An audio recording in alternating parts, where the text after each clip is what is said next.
name's Mike. I want to pass on staff here. Thanks for being with us. We are in week 3 of our series on the book of Jonah.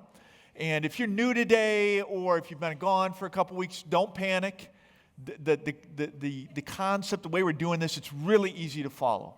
Each week we're just looking at one chapter from the life story of the Old Testament prophet named Jonah. And we're just digging into that chapter, and we're looking together at where our life story relates to Jonah's life story, how his story is like your story and mine. And in just a few minutes, we're going to review really quickly chapters 1 and 2, get everybody caught back up to speed. But before we do that, we're going to just take a little bit of time, and we're going to do a survey together. So everybody ready? When you say yes, it makes me think you're listening. Everybody ready?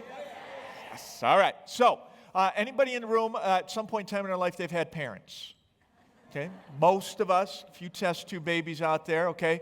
We thin the herd a little bit. How many of you are parents today? Okay. Now, here's the hard one. I see you're not raising your hand, Gene. I can see you back there. All right, thank you.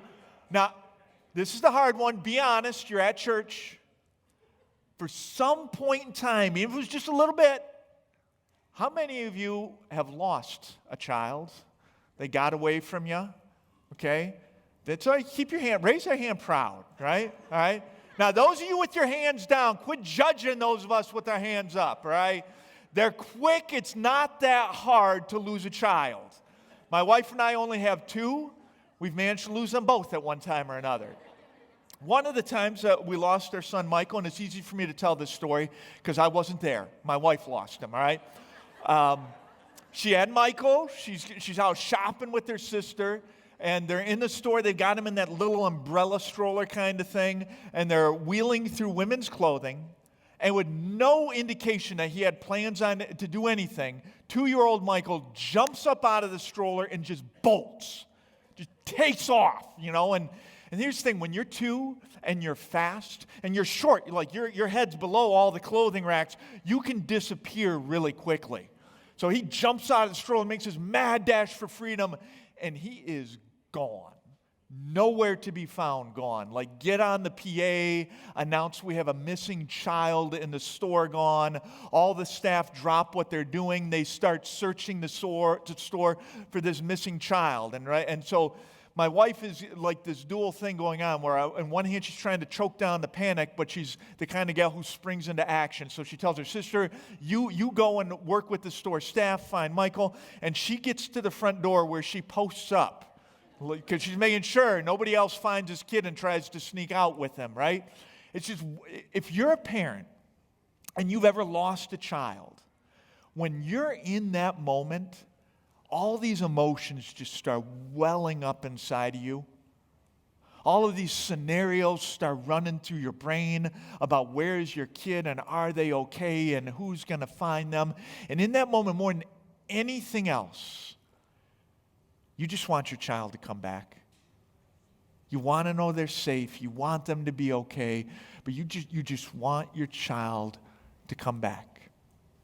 Now, fortunately, Michael turned up. He was 2 departments over, hiding behind boxes on the shelves in the kids' department. No idea what's running through his 2-year-old brain. But for the next 18 months, every time Laura put him in that stroller, he cried. Because they had this little seatbelt, and he didn't like wearing the seatbelt. She did not care anymore. Zip! She was putting him in there like Fort Knox type, taking no chances. Now, here's the deal. Good parents, when their kids run or wander off, good parents spring into action. Good parents don't say things like, "What? Where's Johnny? Johnny's missing. Oh, well, we'll just make a new one. Let's go." I mean, good parents don't do that because they love their kids, because they want what's best for their kids. Good parents chase after their children. They try and bring them back. See, we're discovering in the book of Jonah that God is a good parent. That when Jonah ran off, because God loved him, because God wanted what was best for him, God chased after Jonah. See, people will tell you The book of Jonah is primarily the story about Jonah's reluctance to obey God. And while that's part of the narrative, I don't think that's a primary message. I think the book of Jonah is primarily about reluctance, but reluctance on God's part. It's a story about a God who is reluctant to let Jonah throw his life away. Jonah is his child. And he's not going to sit by and do nothing as Jonah brings destructive forces to bear on his life and on the lives of people around him, as Jonah is going to miss out on God's best for his life. No, God is going to chase after his child. And as we've been reading this book together, we've discovered that what was true for Jonah, it's true for me and it's true for you. See, we're God's children, and he loves us. And when we go sideways in life, because he wants what's best for us, because he cares deeply for us, he chases after us. And today we're going to dive into Jonah chapter 3. And we're going to see more of God's love on display. But before we do, as promised, really quickly, we're going to review chapters 1 and 2, and hold on tight because we're going to zip through these quickly, okay? So chapter 1, God comes to Jonah. He says, hey, I want you to go to Nineveh. I want you to preach there. Jonah doesn't want any part of that. He's got really good reasons why he's going to do this his way instead of God's, so he tells God no. He runs from God, gets on a ship, heading in the opposite direction of where God's called him to go. God chases after Jonah, sends this crazy big storm after Jonah. His life gets way more complicated than it needs to be. Still, he tells God no. Jonah looks around. He sees that the sailors on the ship, they're going to die because of decisions he's made that are now bleeding over into their lives. Still, he's telling God no. And as chapter 1 wraps up, we watch Jonah say to the sailors, chuck me into the ocean. Cast me into the sea. I would rather drown than tell God yes. Chapter 1. Chapter 2, Jonah hits the water, and his tune changes. Jonah, as he sinks beneath the waves of the raging sea, as his lungs, oxygen deprived, are screaming out for breath, as he realizes, I'm going to die here.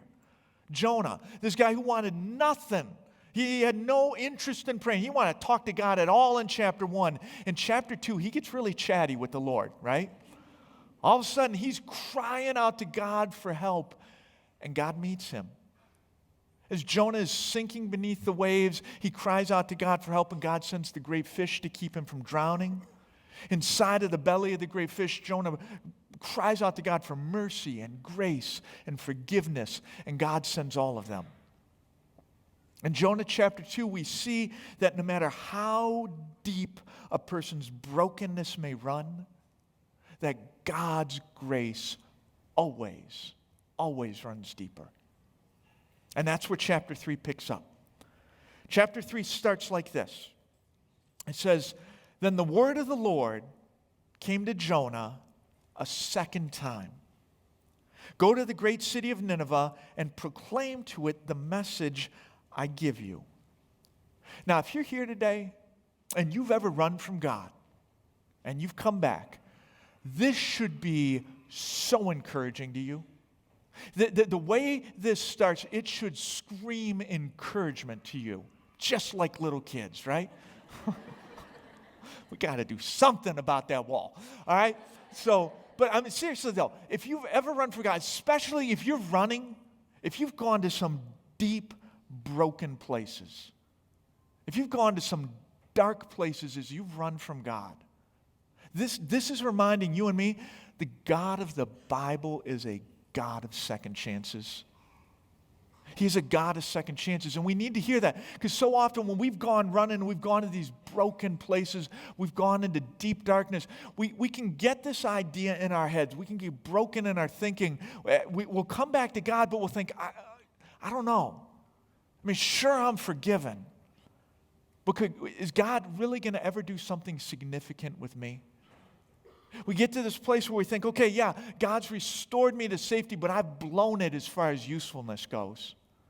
Or yeah, God's shown me mercy, but I've lost his confidence. I've experienced his grace, but I've ruined my call. But Jonah sees here The word of the Lord comes to him a second time, and God asks him to do the same thing he asked him to do the first time, because the God of the Bible is a God of second chances. If you're here today and you've run and you've come back, you need to understand something. God wants to do more than simply meet you in your desperation and forgive you. He wants to restore you. He wants to recommission you. Because again, what was true for Jonah, it's true for you and it's true for me. So this God of second chances comes to Jonah, says to him, I want you to go and do what I asked you to do the first time. And we read what Jonah does next. And it's really simple. Jonah obeyed the word of the Lord and went to Nineveh. Look at that. Jonah can be taught, right? Now, it took a lot to get Jonah here. It took a ton to get Jonah here.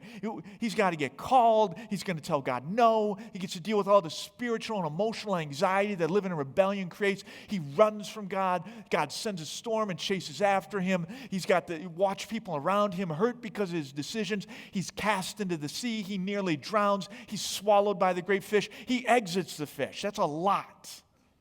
In fact, again, quick survey. Who here hates throwing up? All right. Anybody like throwing up? Any freaks out there? No? All right. Okay. Most people, nobody likes to throw up.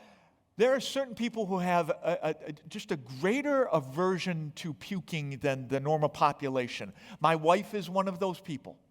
She has been quoted as saying, I would rather give birth again than throw up again. That's somebody who's serious about this. And I watched her give birth to both her kids, and I thought, well, that didn't look too hard. I guess that's why you brought... Just a joke, all right? Having fun before you throw your donuts and send me that nasty connection card. Just fun. She gave me permission to tell that joke, all right? So, but, I mean, what's worse than throwing up? Being thrown up. That's right. Jonah has to get vomited out of the fish to get to this point, but we get here. God says go, and Jonah finally goes. And when he gets there, Jonah preaches a sermon. If you've been reading along with us, it's a pretty concise sermon. Here it is. 40 more days and Nineveh will be overthrown. That's it. Gets in there and he just 40 more days and Nineveh will be overthrown. That sermon's so short, Jonah could have tweeted it out. You know? And some of you are thinking, okay, if Jonah can get the job done in one sentence, why does it take you guys so long up there every weekend, you know? No amens, all right? So most scholars think that this is a summary of Jonah's sermon as opposed to the whole thing. Whether it's the summary of the whole thing or not, just get comfortable where you're at. I have not perfected the one-sentence sermon. We're going to be here for a while longer, all right? But it's taken a lot to get Jonah to the point where he's going to get to Nineveh and preach this sermon. So here's what I want you to think about. God has done so much to get Jonah here. There's been all this calling and chasing and rescuing and recommissioning. Why has God gone through so much trouble to get Jonah to Nineveh to preach this sermon? And some of you are tempted to think, well, it's because God loves Jonah. He told us this week, he told us a couple weeks ago, God loves Jonah. He wants what's best for Jonah. And if Jonah's living in God's will, that gives him the best chance to experience those things. And that's true. But I don't think that's God's only motivation. And God is motivated beyond just Jonah. And God is just as motivated by Nineveh as he is Jonah. See, at that point in history, Nineveh was a huge city, and it was filled with people who God cared for desperately. It was a city filled with people who God loved and who he was deeply concerned about. And if you were here for week 1, you might again be tempted to think, well, wait a minute. Didn't you tell us Nineveh was a horrible place filled with brutal, wicked people? Yes, I did. Yeah, Nineveh was famous for rape and murder and slavery and torture and conquest and child sacrifice and more. They were deeply broken people. did not change the fact that God still loved them and he was concerned about them. You see, God's love and concern for someone, it's not based off of their performance or how worthy they are to receive that. If it was, every one of us in this room would be in trouble. God's love and concern for someone, ultimately, it's based off of his character. That is who he is. And the Ninevites, they're his children. They're lost. And like any good parent, he's springing into action. See, God doesn't just love Jonah. He loves the Ninevites. God's forgiveness isn't reserved exclusively for Jonah. It's meant for the Ninevites as well. God isn't just a God of second chances to Jonah. He's a God of second chances to the Ninevites. His grace doesn't just run deeper than Jonah's brokenness. As broken as the Ninevites are, God's grace runs deeper. And God is saying to Jonah, I'm calling you into mission. You've been found. Now I'm calling you into mission to help my lost children find their way back. Will you help me, Jonah? Imagine if when my wife was in the store that day and she had asked the staff at that store, my kid is missing, will you help me? If they'd have told her no. No, we're too busy to help you find your lost kid. No, lady, we saw you, brother. We saw you bring that kid in. That kid's a bad seed. You're better off without him. Trust us, right? No, your kid's important. Really, we're just not wired that way. That's not like our thing. Find somebody else to help you find your kid. If they'd have told her no and given her excuses, that's horrifying. When God asked Jonah to help him find his lost children, Jonah told God no, and those were the reasons why. God has gone through all this trouble to bring Jonah to this place, to preach that sermon to the Ninevites, because they're his children, and he loves them. He's deeply concerned for them. And God is saying to Jonah, I've revealed myself to you as a God of forgiveness and mercy and love, a God of second chances. I've shown myself to be these things to you, Jonah, so that in turn, you can show those things about me to these people. And again, what was true for Jonah is true for me and it's true for you. See, if you're here today, and God, like a good parent, has chased after you. If you're here today and you know what it is to experience God's love and forgiveness, if you're here today and you know personally that the God of the Bible is a God of second chances, then God's calling you into mission.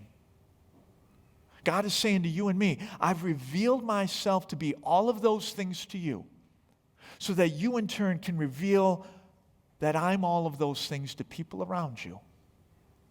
And the really critical question for us today is this. Is God is saying to you and me, will you help my lost children find their way back? What are we saying to God? What are we telling him? Like Jonah, are we telling God no? Like Jonah, are we saying, God, I don't have time for that? God, you don't understand just how broken that person is. God, I'm not wired that way. That's not my gift mix. What are we telling God? And if we want to tell him yes, what's that look like for us? Because I think we make this way more complicated than it needs to be. Like if God is calling us into mission and we want to tell him yes, we'll think, well, if I'm going to go on mission for God, I got to go across the globe. I got to learn how to preach and deliver sermons. That can be mission, but mission doesn't have to be that. We make mission way more complicated than it needs to be. Mission can be as simple as this. Mission is about sharing what God has done for you with the people that God has placed in your life. For me, mission is about sharing what God has done for me with the people that God has placed in my life. I don't have to go across the globe. I just need to be willing to go across the street or across the room. Mission is a whole lot more simpler than we make. In fact, if I'm going to say yes to God and get on mission with Him, there are three key practices that I can engage in to do that, and every one of them simple. So if you're taking notes, this is go time, all right? Mission is as simple as this. Mission is as simple as caring. It's as simple as caring. I'll give you an example of this. Pastor Ron Wrightson, he's on our staff here. Ron is the best-looking pastor on our staff, all right? But he also coordinates a lot of our care. And so Ron got a call about a year ago from a funeral home, and they said, hey, we've got this family. They have no connection to a church anywhere. Their loved one just died. Can you perform a funeral for this couple whose loved one just passed away? And Ron's like, sure, absolutely. So he does the funeral. Then after the funeral's over, Ron does something really simple to try and care for these folks. 3 times over the course of a year, shoots them an email. Really simple. Hey, how you doing? I just want you to know I'm praying for you. Is there anything Life Church can do? Is there anything I can do just to help you as you're grieving? Now, first 2 emails, Ron doesn't hear anything back. 3rd email, they email Ron back, and they're like, hey, thank you. Thanks for caring. Listen, we haven't been to church in decades, but we're thinking about checking out a church. Could we come to Life Church sometime? Ron's like, yeah, absolutely, come on out. They were here 4 weekends ago, baptism weekend. Had a good time. They heard about this Jonah thing, so they came to Jonah chapter 1. And they get Ron after service, after week 1, and they're like, hey, listen, the guy said that we're supposed to read the book of Jonah. We don't own a Bible. Can you help us figure out where to get one? So Ron gets a Bible for them, gets one in their hands, helps them figure out where they can buy one, and they're reading the book of Jonah with us. They've been here every week for this series, and God is doing something really cool in this couple's life. Now, it's awesome. Don't miss this. That didn't happen because Ron's a pastor. It didn't happen because Ron has impeccable hair. It didn't happen because Ron did a funeral, all right? None of those things matter. If all Ron did was a funeral, we wouldn't be telling this story. God is doing something incredible in this couple's life because Ron cared in a really simple way that anyone in this room right now is capable of caring. Every one of us could do this. Who are the people in your life right now who they're not living life connected to God's love and His purpose? And what would it look like for us in just simple ways just to care for them? Because mission is as simple as caring. Not only so, mission is as simple as inviting. It's as simple as inviting.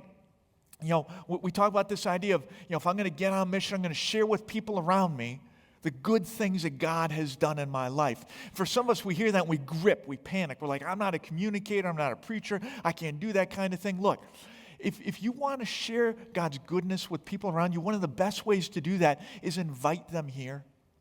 If you have met God in this place and He has done good things in your life as a result of you being part of this community, then invite the people in your world to join you on a weekend. In your bulletin, there's an invite card for our next series. You can pull it out. It's called it's RPMs. It's going to be the next series. We're going to launch a couple weekends from now. We're going to be talking about relationships. We're going to talk about some radically different ideas for what make relationships work. Pray. Take that card, start praying for the friend, the neighbor, the coworker, the family member in your life who's not connected to a church right now. Pray that God would make their hearts receptive to an invitation. Pray that God would help them see they need Him, and then give them that card and invite them out. One of the reasons we put those cards in your bulletin every 4 to 6 weeks, we're trying to give you a fresh tool to invite your friends out with. It can be as simple as this. Hey, we're doing this series on relationships. I know that's something that's important to you in your life right now. You want to come. Hey, I've been going to this church. It's been good for me. I don't know. You want to check it out? I even had somebody use this one recently, and this is legal, right? My pastor told me I'm supposed to give this card to someone and invite them to church. Do you want to come? It's all good. Invite them out. Or You invite them to church, or you could invite them to something fun like the chili cook-off. Like we're going to do this next weekend. Kate keeps telling you it's going to be a gas. Yaka, yaka, yaka, right? All right. So, but I mean, there's a number of reasons we do the chili cook-off. Here's one of them. Like you've got this person in your life, and they're here, and coming to church for the first time on a weekend, it's like way over there. It feels like too big of a step for them. And they'll tell you things like, I don't know, I've been to church forever. If I go into the church, it's going to burn down. If I go into the church, it's going to get struck by lightning. People say these things. These are quotes, and so, but the idea of coming to an event, like the chili cook-off or trunk or treat or a picnic or something like that, it becomes this half step for that person. They can come to church on a weekend without going to church on the weekend. It's not as intimidating. And I can't tell you how many people who are here right now, they were over here. It was too big of a step for them to get over there. Somebody invited them to something like the chili cook-off. They came, they get inside the building, and they're like, okay, this isn't that intimidating. This is kind of fun. They hang out with church people, and they're like, all right, they're freaks, but not as bad as I thought they were going to be, And all of a sudden, coming to church on a weekend, it's not that big a step anymore. And they're here now. Mission is as simple as inviting. Who do you have in your life right now who's not going to church, who you could invite to come with you? And finally, mission is as simple as serving. In our culture today, we've got all these news, like 50 is the new 40 and orange is the new black, and serving is the new mission. In our culture today, serving is the new mission. Now, I'm going to unpack that a little bit, but before I do, I want to bring Anton out here. So give Anton a hand. All right? Woo! Anton's going to give you an idea about a new serving opportunity. Awesome. All right, Anton. Mike. Thanks for being here, buddy. Thanks, brother. Appreciate it. How are you serving right now? Well, I'm serving as the Team World Vision captain for Life Church, having this big team of people who want to change the world by bringing clean water to kids in Africa. Excellent. Yeah. All right. Now, World Vision is always asking people to do what I would say is crazy. Mm-hmm. What's the crazy thing you're asking folks to do right now? Well, the nice thing is it's not that crazy because, a lot of orange in here, right? Orange? That's right. I see orange Team World out. Vision people. A lot of you have heard Team World Vision. We have Detroit Marathon in October. We run the marathon for clean water, and that's a big challenge. But what we want to do is make it available to everybody, and we're actually challenging all of Life Church, no matter what ministry you're part of, no matter what you're doing, where you're at, your ability, your age, to be part of the 6K for Water. And the 6K for Water is it's a race, it's a walk or run. It means 3.7 miles. And what happens is that the 6K is the average distance kids walk for water, dirty water that's killing them in Africa. It's 3.7 miles multiple times a day. So instead of them walking for that water, we'll pay the entry fee. $50 brings clean water to a child for life. We pay the entry fee. We walk 6K, and we provide water. Instead of having a little number like on a bib, you see those races? It's not about that. Every person that registers, instead of a number, the actual child that receives clean water for life is on your bib. So we challenge everybody up there in the balcony, all down here. We are out here to make sure we can connect you to doing something crazy and awesome like this that anybody can be part of. So I run or walk 6K, kid gets water for life. Absolutely. Okay, how do I get signed up? Sign up. You have a card in your bulletin. The card's in here. There's a Life Church team if you join a team. But more so, we want to actually interact with you and hopefully help you out. We can help you sign up right in the lobby today with the ministries going on out there. We're in the corner. There's a lot of orange people over there. Talk to us. We want to help all of you get connected to something awesome. All of Life Church doing the 6K on a Saturday morning, May 6th at Kensington Metro Park. All right, awesome. Thank you, Anton. I appreciate it. All right. So here's the deal. 6K, that's doable. 3.5 miles. Overwhelming majority of us here in this room could walk or run 3.5 miles. I'm already signed up. I'm doing this, and I want to invite you to do this with me. See, when we do something like, when we serve in this way, we're on mission. You heard Anton talk about it. If mission is about sharing the good things that God has done with me, with the world around me, I run 6K, and some kid across the globe, I get to be the hands and feet of Jesus to him in a tangible way. Not only so, mission like this, again, this is half step. Serving is it is a half step in bringing people in. So many people in our world today, they're over here church on a weekend is way over there. And for some of those folks, they won't even come into a church for an event like the chili cook-off. Something fun, they're like, I am not going in to one of those buildings. But people in our culture today, they are desperate for something that gives them a sense of purpose beyond themselves. They are in love with this idea that they could spend some of their life, and in doing so, they could help hurting people. And so all of a sudden, service opportunities like Team World Vision, they become this half step. Because people in our world are all about helping hurting people. And so, it's this, you're like, hey, come do this Team World Vision thing with me, and we'll provide clean water for a kid in Africa. Or they're all about something like AAA Crisis Pregnancy Center. We're going to help a woman who's in need, who's got this crisis pregnancy. Or, hey, we're going to do this Royal Family Camp thing, and we're going to help kids in the foster care system. Or we're going to do this Life Remodeled thing and rebuild, blighted areas in Detroit. Or we're going to do this Ebenezer Glen thing, and we're going to help orphans in Haiti. People in our culture are drawn to that. And the thing is, your friend, your family member, your coworker, whoever it is, you invite them to serve with you. It's an easy half step for them, but when they start serving, they almost always ask the same question. Why? Why are you guys doing this? And when they ask that question, it gives me an opportunity to say, you know what? God has been so good to me. And in turn, He's asked me to share that with the world around me. And this is just one of the ways that I do that. I can't tell you how many people who are here at Life Church today, they started out over there. They took that half step in some kind of serving. They asked the why, and then getting to church on a weekend didn't seem so far anymore. Serving is the new mission. So you may have noticed out in the lobby, right? Got all those tables. All of the service opportunities, Team World Vision, all the other ones I mentioned, they're all out there. They would love to talk to you about how you could join them, how you could get on mission, and how you could serve with them. Not only so, but out in the lobby, you've got all of the different service opportunities that make a weekend at Life Church happen. And again, I can't encourage you enough, get out there and talk to those folks as well. Marissa talked about a first serve. Get signed up for one of those. And here's why this is so important. We're all inviting these folks, and we're all just hoping eventually they're going to get here on a weekend. But when your friend shows up, what are you hoping will happen for them? If you're a decent friend, you're hoping they'll have a good experience, right? What we're shooting for every weekend here at Life Church is that when they walk through those front doors, by the time they leave, they'll experience God.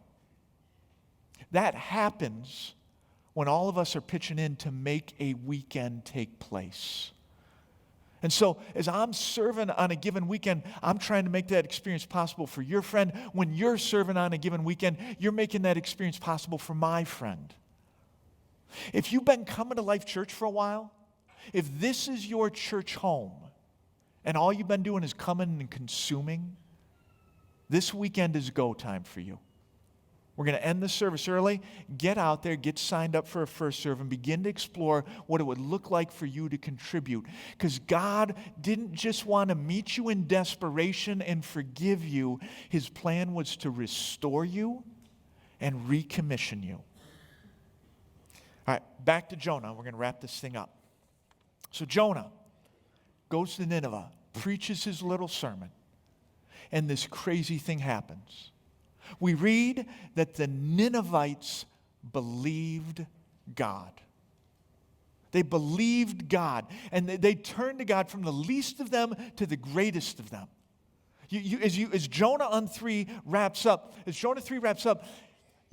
you see this massive citywide revival where all kinds of people are coming to God. These people who were broken, who were far from God, who are doing everything they can to hold God at arm's length, they are turning to God in droves. They are turning from their sin and running to Him.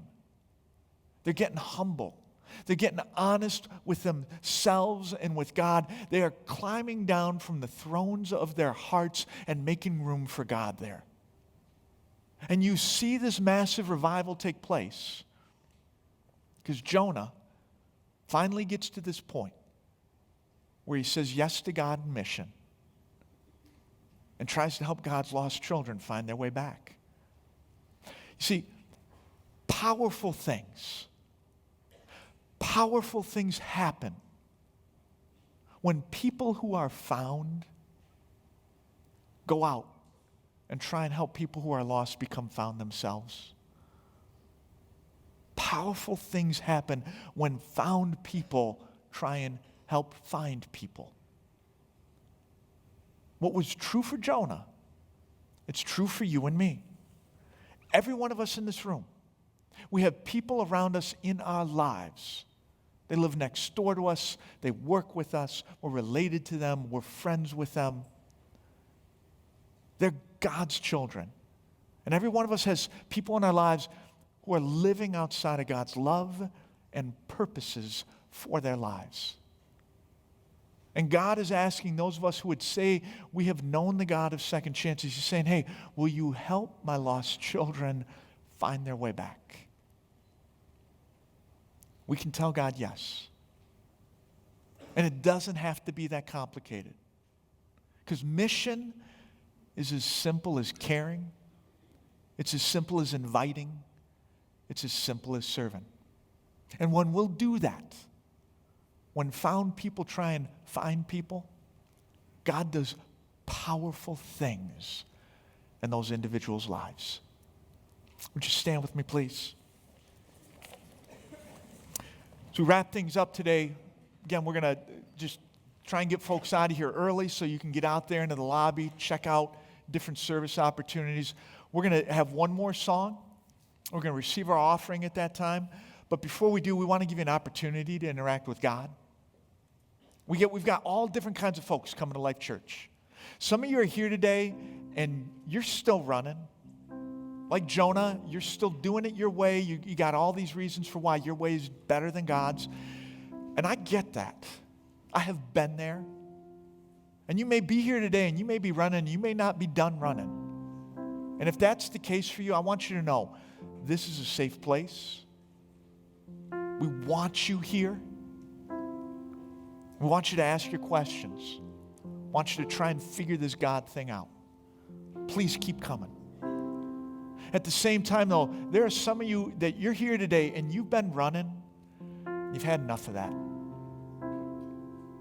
This idea that the God of the Bible is a God of second chances who loves you, who's been chasing you, who you can turn towards. For some of you, you're ready for that. And if you are, we're going to pray right now. And I want to invite you to pray silently with me. And just turn towards God. Let's pray together. Father, thank you so much just for the book of Jonah. God, thank you for all the ways that his story is my story, that it's our story. Father, just for those of us who have been found but who aren't on mission yet, God, help us to see. Help us to see. You didn't just meet us in our desperation. You didn't just forgive us. Your desire is to restore us, to recommission us, to make us people who in just simple ways are sharing what we ourselves have found.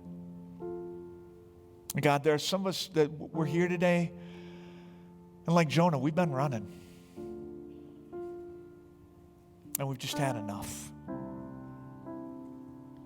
God, we want to stop the running, and we want to call out to you. God, we confess we're broken. We've done this our way instead of yours. It's not working. God, forgive us, please. God, thank you so much that your grace runs deeper than our sin. Thank you that we don't have to earn it. We don't have to be worthy of your forgiveness or your love. You just want to pour that into our lives because that's who you are. And so in this moment, we want to crawl down off of the throne of our hearts. We want to make room for Jesus there. We want to put our hope and our faith in him. It's in his name we pray. Amen.